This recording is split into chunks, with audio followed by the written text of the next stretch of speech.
Let's take a look at an example of multi-time frame market structure in action. We're going to build on the example that we used in the first video on Euro US dollar here. So what we can see is we were in an uptrend. We were making a series of higher highs and higher lows, higher highs, higher highs, higher highs, higher lows, higher lows. And we started to switch to a downtrend, making lower lows and lower highs. I'm going to focus on a little bit more recent price action. That way we can actually look at lower time frame data. But as we can see currently here on the daily chart, we are continuing a bear trend. As we can see that we've put in a lower low right here after breaking this daily higher low.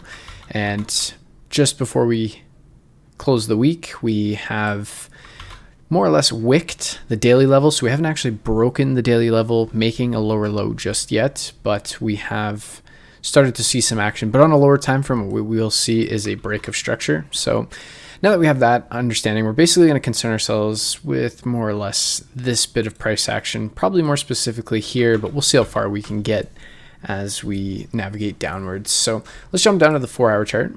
And what we can see on the 4-hour chart is, again, if I just go to the daily chart, we can see that I have my structural points mapped with these gray highlights. And when we go down to the 4-hour structure will be indicated with the blue highlights. And we'll just kind of stick right here as we started to switch bullish, which is the more recent price action. And as we can see, we were on a downtrend on the daily chart.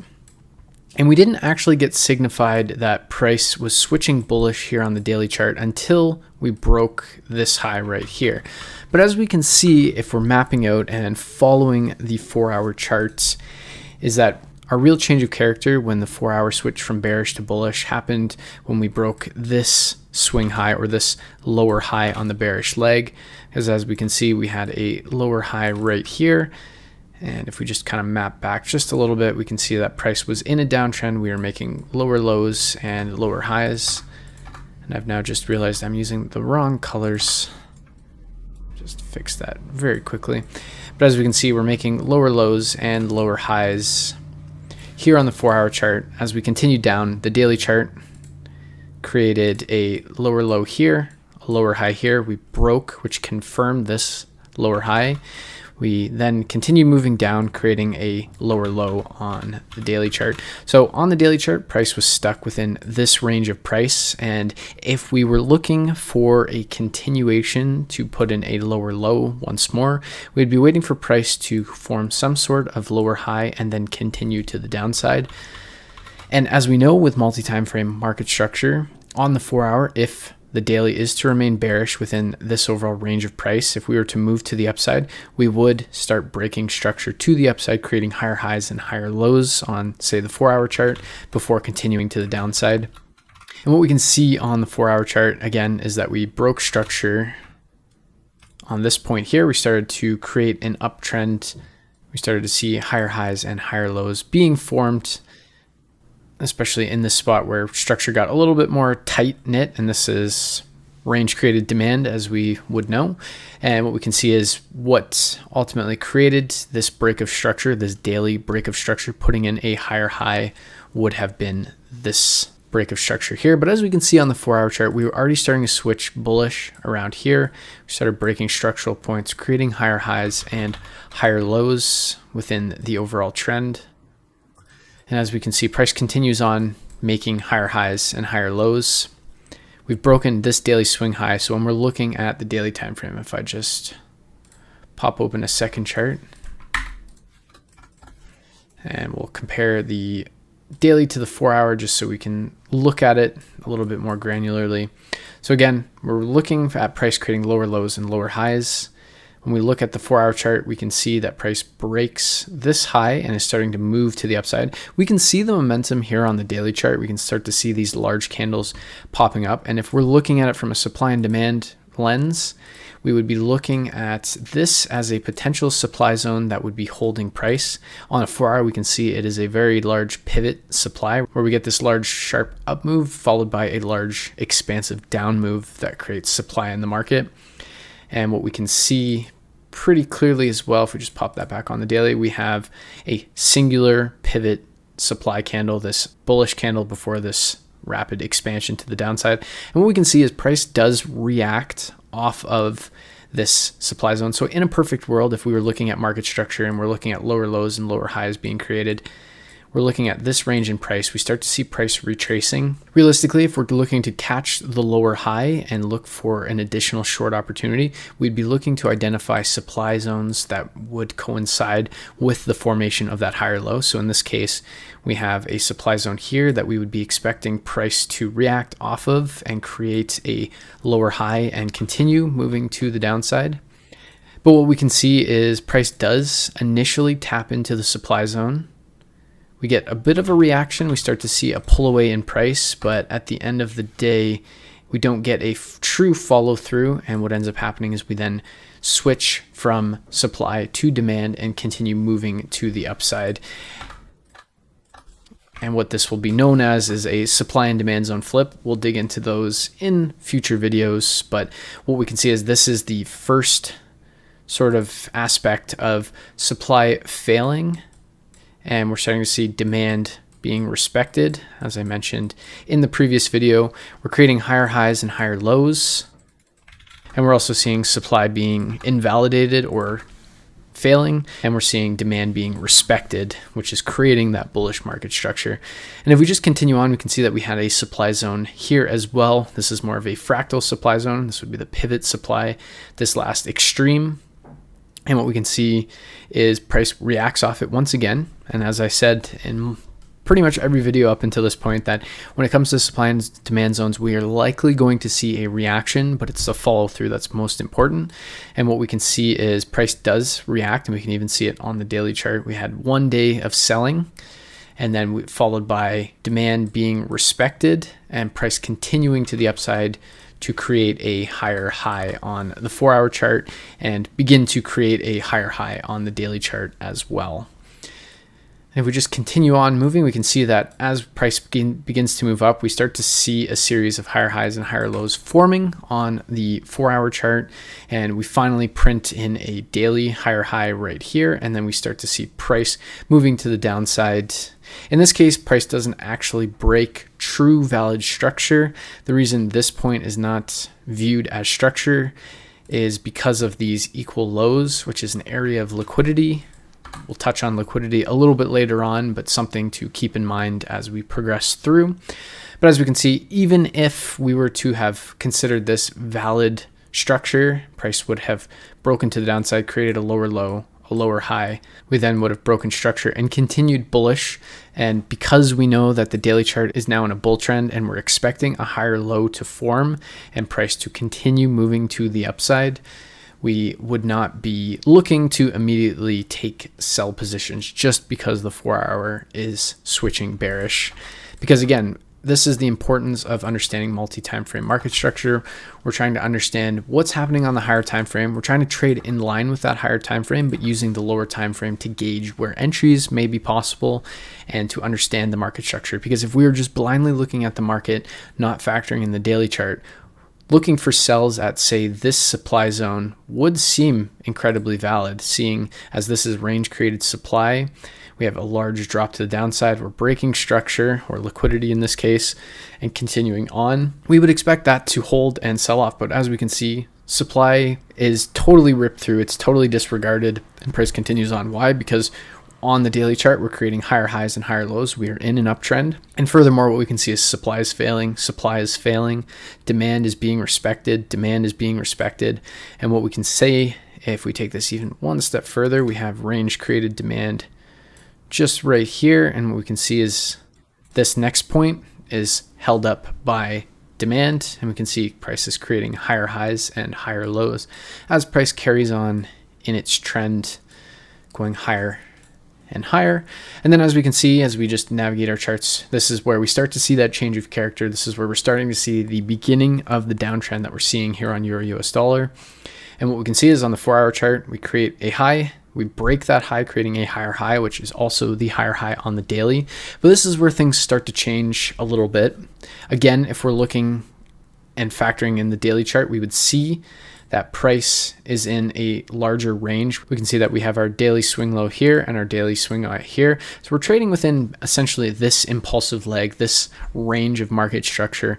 So as a result, we would still be ideally bullish as it stands. But then if we just navigate our way out, what we can see is we are approaching a daily supply zone. So we have a couple different options to look at from a trading perspective in terms of, do we think this supply zone is going to hold, therefore causing price to move to the downside, or do we think it's going to be disregarded and continue the uptrend?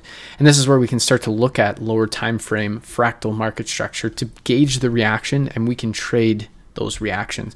So what we can see on the 4-hour chart, once we tap into the supply zone, we see a large move to the downside quite rapidly. And what we can see initially is that price disregards a demand zone almost immediately. We get a small reaction. As we can see, price does move to the upside, but ultimately that demand zone fails. But what we can see is we do have a demand zone. Now let's just zoom in so we can see it a little bit better.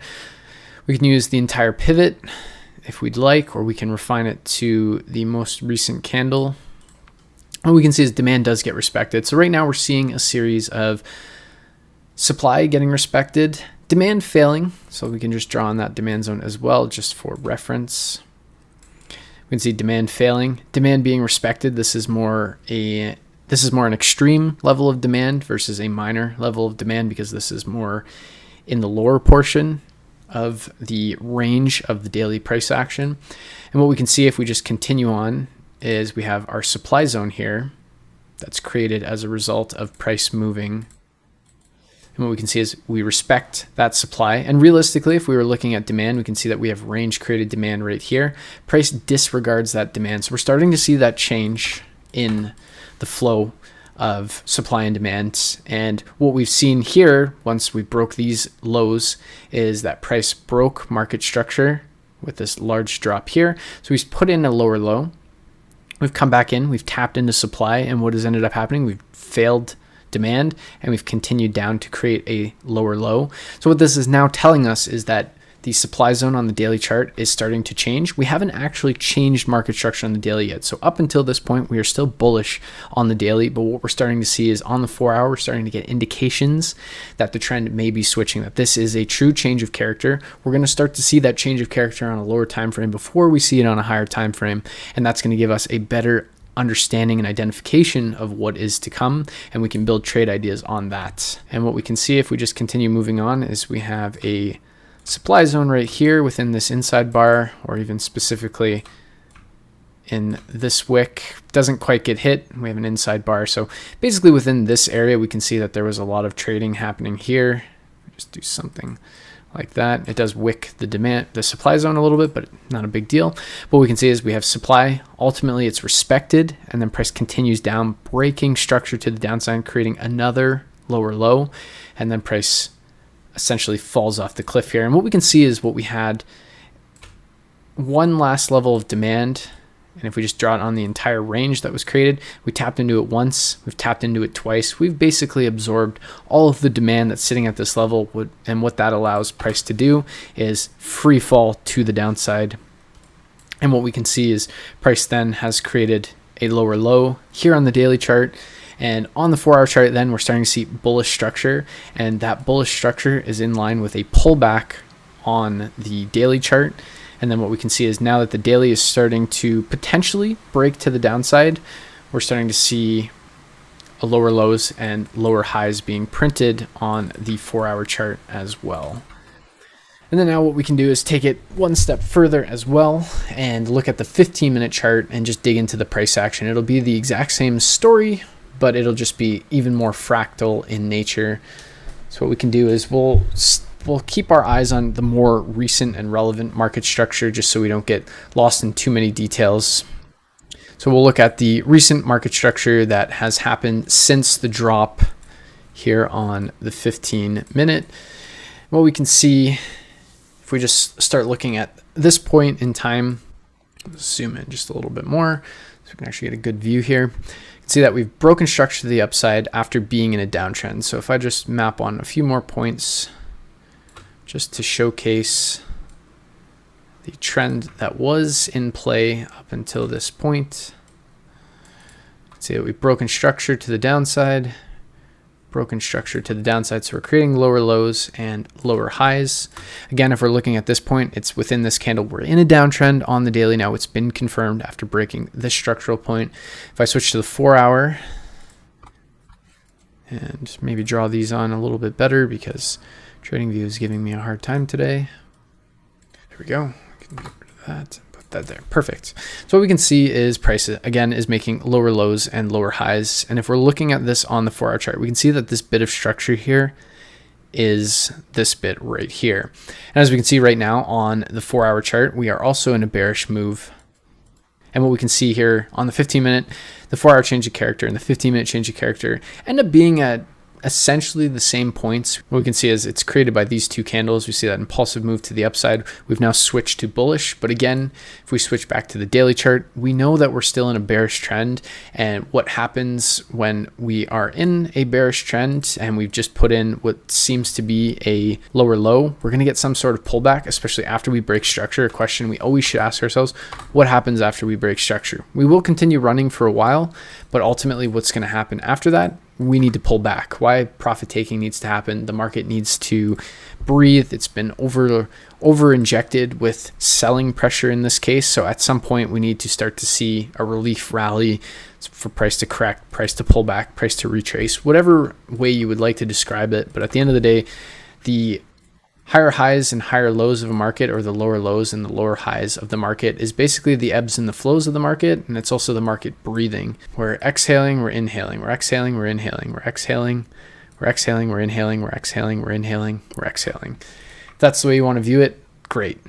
Whatever makes the concept make more sense conceptually, that's the best way to approach it. But as we can see here with the 15-minute and the 4 hour, we start to get an alignment of market structure where we get this large expansion to the upside, and it creates the 4 hour swing high as well as the 15-minute swing high. And we'll just switch this chart back to the 4 hour again, just so we can see a little bit more structure. Once again, the highlighter's being funny with me. Just like that. Perfect.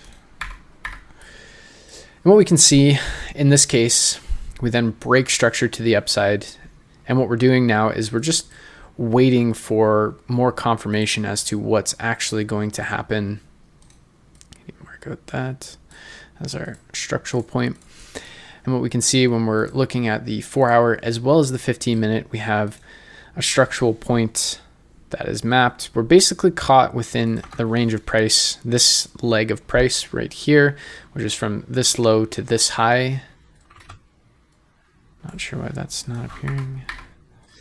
And as we can see, price is caught in a very large range in price. And what I have here with these green circles is substructure, just mapping out and understanding what's happening while we're stuck within that range, because often what we can do is we can start to get a good indication of what may or may not be happening, and we can start to make trading decisions based on that on an intraday perspective.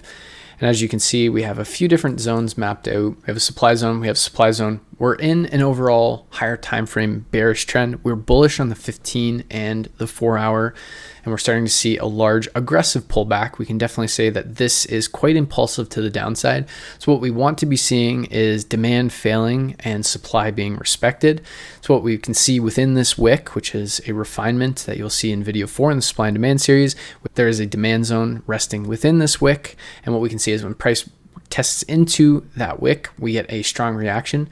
We have a supply zone that's resting within this inside bar, again, video number 4. And what we can see is price respects that as well. So we're caught between supply and demand, and now it's a matter of what is going to hold, what is going to start failing, and what can we start to gain from that? Well, we know that the 15 and the 4 hour are predominantly bearish currently, but we also know that the daily is bearish. And what we know is right now the daily is in a phase of correction. We're waiting for price to find a lower high to continue to push down if it is in fact going to make a lower low. So when we're looking at this bit of price action, we're just waiting for demand to fail and supply to be respected if we are to go bearish. But if we start to see demand being respected and supply starting to fail, then that can start to give us a solid indication of what is to happen next. So what we can see is overall this demand zone is holding price.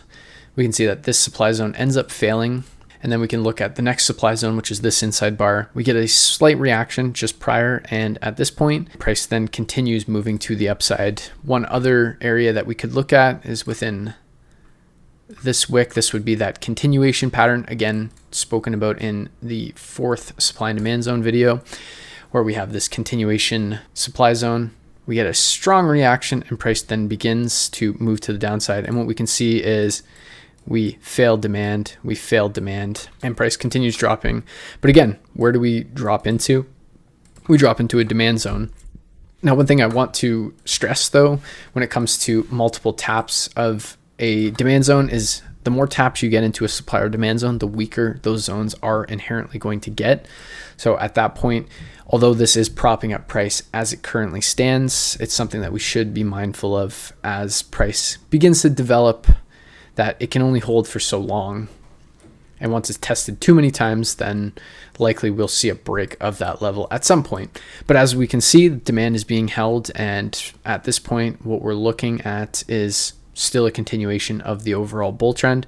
And what we can see is price then continues moving to the upside to continue pushing higher. And then we can see, again, we're still caught within this overall range. We've just broken 15-minute structure, but we didn't actually break 4-hour structure. So this should actually be a different color. I'll plop that on. There we go. So we've broken 15-minute structure, but if we look on the 4-hour, we didn't actually break that 4-hour structure. And what actually we can do is move this right there, because this would be our highest point within the trend. But we've never actually broken that bit of structure. And then what we can see is we get a violent sell-off. Price continues on. We create a supply zone. Price taps into it. We're respecting supply, and we're starting to break demand once again. We can draw a demand zone in this particular area. We can see it does hold initially. We get a reaction. We tap into supply. We respect supply. We respect demand. We're now having the dance of supply and demand. We can see that we do have a demand zone right here that is initially respected. We come back in, tap into supply once more, or fractal supply that's resting within these wicks. And what ends up happening, price then moves to the downside and starts to switch to a bearish trend on the 15-minute. What ends up happening as we continue moving further on is that price then breaks the 4-hour low, which is this low right here. And now what this has created is a downtrend on the 4-hour and the 15. So we're starting to really get confirmation that price is moving to the downside and that sells are on play. And what this is going to also help us understand is that more than likely the daily chart is going to start to continue moving to the downside, if in fact that was the lower high that was printed on the daily chart as well.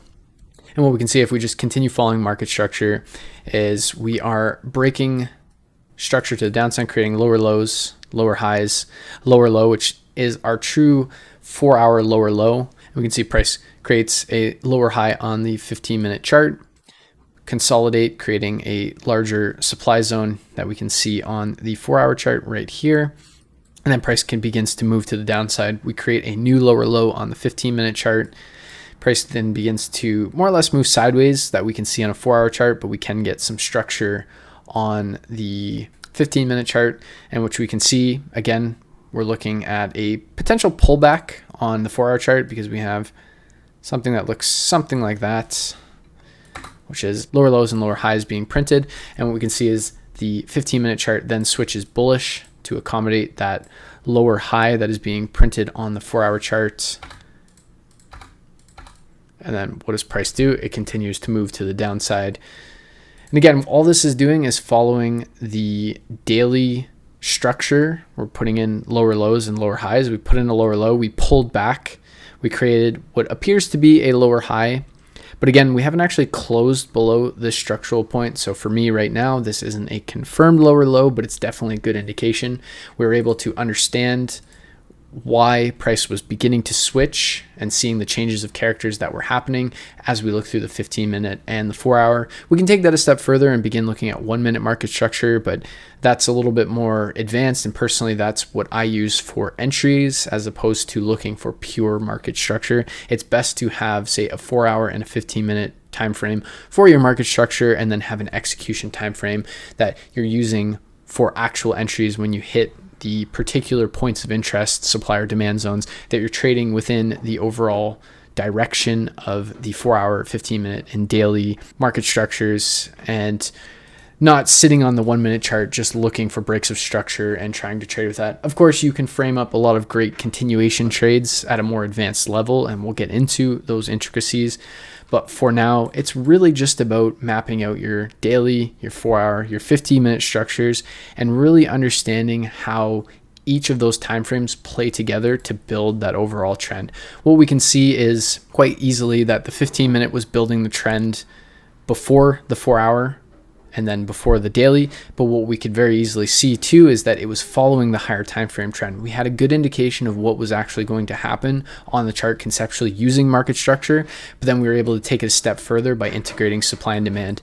Now, I know that I have more than likely missed a few supply and demand zones as we went through this example, especially if we were to include the examples of supply and demand zone flips, which we'll get into. It'll start to make understanding market structure even easier, even when we start to combine liquidity concepts and things like that. But again, we're going to start from the foundation and build onto that. So right now, the main idea and the main emphasis is on building out the structural components, understanding how daily 4-hour, 15-minute structure plays with each other, and how trends are built and how they follow one another and how they deviate from one another, how we can include supply and demand into those concepts to better understand what is happening. When we see demand being respected and supply failing, we know we're likely putting in higher highs and higher lows. If we start to see supply being respected and demand failing, we're probably putting in lower lows and lower highs. If we start to see supply being respected and demand being respected, we know there's a little bit of a fight that's going on the charts.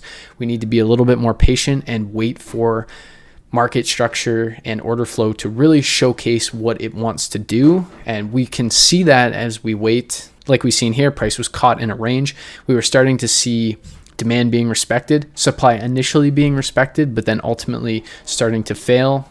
It was respected, ultimately started to fail, and then we did continue on, but we were able to see the inner workings of that. And from a fractal nature of price, we are able to execute trades on a lower time frame for more intraday setups within all of these ebbs and flows, or we can frame up trades on, say, a 15-minute chart using this information as well. This all becomes data to build out trade ideas and understanding of what's happening on the various timeframes.